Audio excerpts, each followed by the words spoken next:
Cette année encore, l'hiver est rude à Montpellier. -2, comme le nombre de points perdus au classement par le club de handball, sanctionné par la Ligue nationale pour non-respect de son budget prévisionnel la saison dernière. Certains quotidiens évoquent même un déficit de plus de 400 000 €, des difficultés financières en partie liées à l'affaire.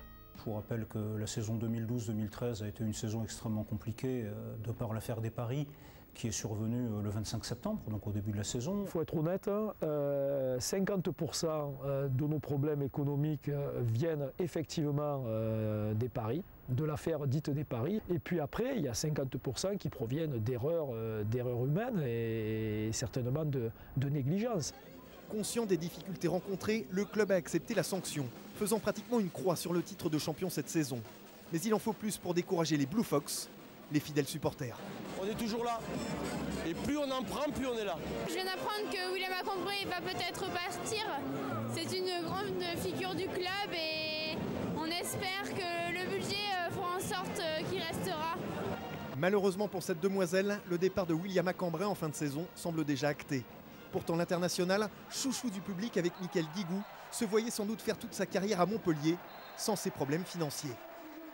C'est pas un sacrifice, c'est à un moment donné, si ça se passe comme ça, c'est qu'il le faut pour autant pour le club que pour moi. Donc je vois pas ça d'une manière d'un mauvais œil. Et le départ de William Macombré pourrait en entraîner d'autres, pour réduire une masse salariale jugée excessive en début de saison par le gendarme financier de la Ligue. Mais grâce à la pépinière de son centre de formation, le plus beau fleuron du handball français espère continuer à jouer les premiers rôles et sus au lapsus.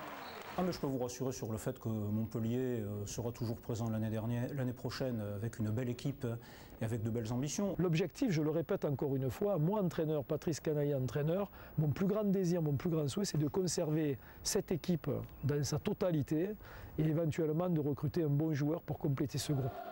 Réduire le déficit tout en conservant une équipe compétitive, tel est le défi du Montpellier handball. Dans l'Hérault désormais, on préfère le mot défi à celui de Paris.